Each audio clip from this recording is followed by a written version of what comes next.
Good evening friends. આજે ફરી એકવાર નવી ટચુકડી વાર્તા સાથે હું આપની સમક્ષ હાજર છું. આજે જે વાત કરવા જઈ રહ્યો છું તે પહેલાં આપને ફરીવાર એકવાર વિનંતી કરું છું કે આપે હજુ સુધી મને ફેસબુકમાં ફોલો અને યુટ્યુબ ઉપર અલ્પેશ કારિયા યુટ્યુબ ચેનલ છે એમાં સબસ્ક્રાઈબ ના કર્યું હોય તો આજે જ કરજો. આ વિડીયોને લાઈક અને શેર કરજો. આજે હું જેમની વાત લઈને આવ્યો છું એ દેશનું નામ છે જર્મની. જર્મનીની વાત કરું તો શિક્ષણની બાબતમાં કદાચ જર્મની જેટલું કોઈ આગળ નહીં હોય એમ કહી શકાય. જર્મની એક દેશ એવો છે કે જે બહારથી આવતા વિદેશથી આવતા જે વિદ્યાર્થીઓ ત્યાં અભ્યાસ કરવા આવે છે ત્યાંની ગવર્મેન્ટ કોઈ પણ પ્રકારની ફી લીધા વગર જર્મનીમાં એડમિશન આપે છે અને તેમને અભ્યાસ પણ નિઃશુલ્ક કરાવે છે. આ જર્મનીની ખાસિયત છે. એમની શરત માત્ર એટલી હોય છે કે તમને જર્મન લેંગ્વેજ આવડતી હોવી જોઈએ. આ જર્મનીની વાત થઈ. જર્મની આમ પણ સૌથી મોટા વિશ્વના સરમુખત્યાર હિટલર માટે પણ જાણીતું છે. પણ અત્યારે આપણે હિટલર વિશે વાત નહીં કરીએ, કારણ કે હું જેની વાત લઈને આવ્યો છું એ વ્યક્તિ છે, આપ સૌ જાણતા જ છો, એ વ્યક્તિ વિશ્વનો મહાન વૈજ્ઞાનિક થઈ ગયો જેનું નામ હતું આલ્બર્ટ આઇન્સ્ટાઈન. 14મી માર્ચ 1879ના રોજ જર્મનીના ઉલ્મ શહેરમાં તેમનો જન્મ થયો હતો. જન્મતાની સાથે જ ડૉક્ટરોએ અને તેમના પેરેન્ટ્સે જોયું કે જનરલ સામાન્ય બાળક કરતાં તેમનું માથું ખૂબ જ મોટું છે. અને પછી ધીમે ધીમે એ મોટો થાય છે ત્યારે એ કાંઈ બોલતો નથી. નાના નાના બાળકો જનરલી જે એની ઉંમરમાં બોલવાનું શીખે છે પણ તે ક્યારેય કંઈ પણ બોલતો નથી, ક્યારેય કંઈ બોલ્યો નથી. એટલે એમના પેરેન્ટ્સને થોડી ચિંતા થઈ છે. પરંતુ એક દિવસ અચાનક સાંજે બધા સાથે ડિનર લઈ રહ્યા હતા અને પહેલી વાર એ બાળકના મોઢામાંથી શબ્દ નીકળ્યો કે ગરમ છે. એટલે એમના પેરેન્ટ્સ માટે પણ ખૂબ ખુશીની વાત હતી કે તે બોલ્યો તો ખરા. અને પછી એમને પૂછે છે કે તું અત્યાર સુધી કેમ નહોતો બોલતો? તો એ બાળક કહે છે કે અત્યાર સુધી બધું બરાબર ચાલતું હતું, બોલવાની જરૂર નહોતી. આ હતા આલ્બર્ટ આઇન્સ્ટાઈન. હવે 4 વર્ષની ઉંમર એ બોલતા શીખા થોડું થોડું, અને ત્યારબાદ તેમને શાળાએ મૂકવામાં આવ્યા. હવે શાળાએથી થોડાક સમયની અંદર એમના શિક્ષકે એક ચિઠ્ઠી લખી અને એમને ઘરે પરત મોકલ્યા. એમની મા એ ચિઠ્ઠી વાંચે છે તો એમાં લખ્યું હોય છે કે આ બાળક સંપૂર્ણપણે મંદબુદ્ધિ છે, મૂર્ખ છે. આ અહીંયા શિક્ષણ પ્રાપ્ત કરી શકે તેવી કોઈ શક્યતા નથી, બીજા બાળકો ઉપર પણ અસર થશે. એટલે એની માએ એ ચિઠ્ઠી મૂકી દીધી કાંઈ કીધા વગર. અને આઇન્સ્ટાઈન પૂછે છે એમને કે શું છે ચિઠ્ઠીમાં? એટલે એ જણાવે છે કે એ તારા શિક્ષકોનું એવું કહેવું છે કે તું ખૂબ જ બુદ્ધિશાળી અને જીનિયસ છો. તને ભણાવવા માટે ત્યાંના શિક્ષકો સક્ષમ નથી, એટલે હવે હું જ તને ભણાવીશ. અને એમનો ઘરે અભ્યાસ ચાલુ થાય છે. એમની જે માતા છે એ એમના શિક્ષકનું કામ કરે છે.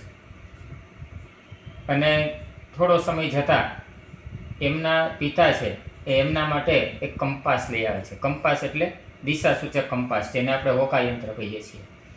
એ હોકાયંત્ર લઈ આવે છે.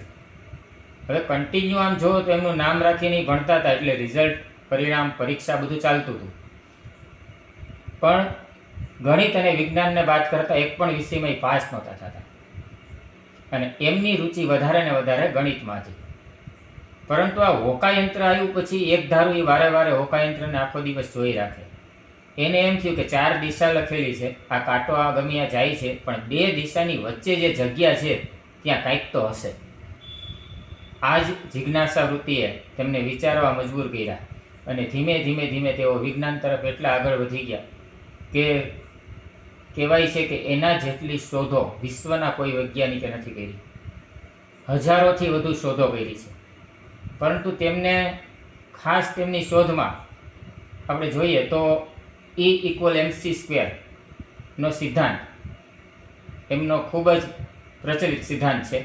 અને ત્યારબાદ ફોટો ઇલેક્ટ્રો એની અસર, એની શોધ કરી એણે. આ બંને એમની શોધ સૌથી પહેલી અને મહત્ત્વની શોધો હતી. ત્યાર પછી તો અનેક શોધો કરી તેમણે. જટિલમાં જટિલ પ્રશ્નો, જટિલમાં જટિલ બાબતોને એણે ગૂંચવણોને સોલ્વ કરી. અને એને એના માટે નોબેલ પારિતોષિક પણ મળ્યું. નોબેલ પુરસ્કાર પણ એના માટે પ્રાપ્ત થયું હતું. હવે આ જ આઇન્સ્ટાઈનની પાછી એક વાત કહું તમને, એમની ભૂલવાની.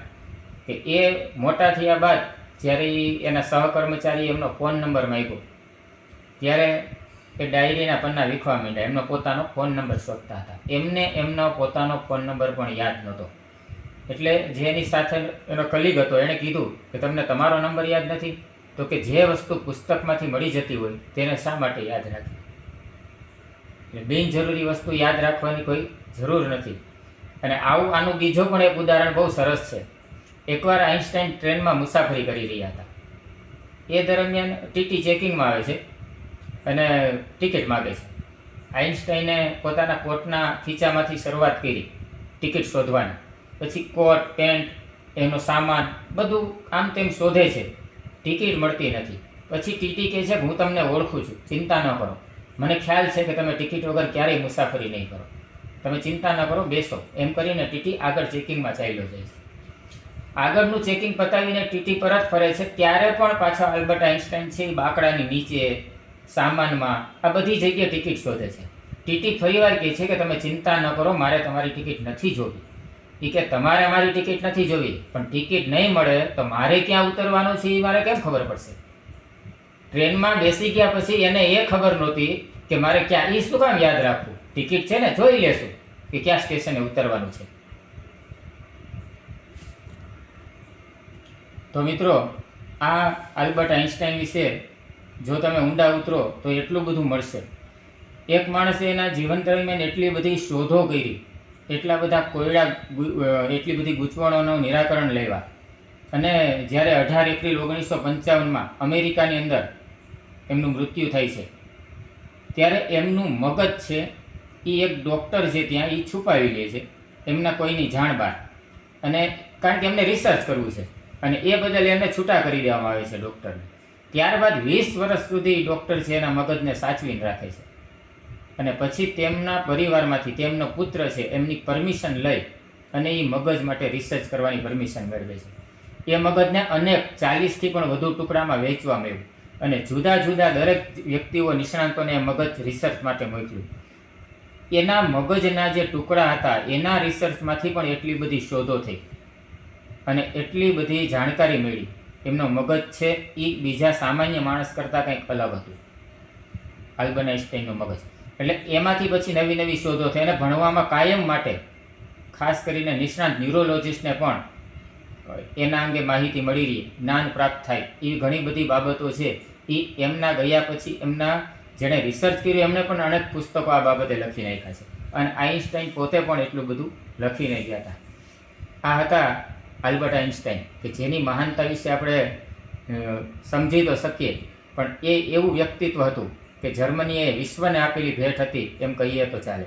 એટલે ખાસ કરીને આ વાત ઉપરથી એટલું આપણે શીખી શકીએ છીએ કે પહેલાં તો કોઈ વ્યક્તિ વિશે અનુમાન કરવું, ખાસ કરીને એમના શિક્ષકોએ એમને મૂર્ખ જાહેર કર્યા હતા અને એ જીનિયસ નીકળ્યા. એટલે ક્યારેય માણસમાં આત્મવિશ્વાસ હોય તો એ ક્યાંયથી પણ ક્યારેય પણ નવી શરૂઆત કરી શકે છે. જરૂર એ જાણવાની છે કે એને ઇન્ટરેસ્ટ શેમાં છે, એ એની રીતે કામ કરશે અને એની રીતે ચોક્કસ સફળતા મેળવશે. આપણે ફરીવાર હું આવતીકાલે નવી બીજી એક વાત લઈને આવીશ આપની સમક્ષ, પણ મેં કીધું એમ કે આપ ફોલો કરતા જજો ફેસબુકમાં અને યુટ્યુબની અંદર સબસ્ક્રાઈબ કરતા રહેજો. અને બીજું કે જે કાંઈ મારા માટે કોઈ સૂચન હોય, આપ નવા કોઈ વ્યક્તિ, નવા કોઈ દેશ, નવી કોઈ બાબત જાણવા માગતા હો તો ચોક્કસપણે કોમેન્ટ બોક્સમાં કોમેન્ટ કરજો.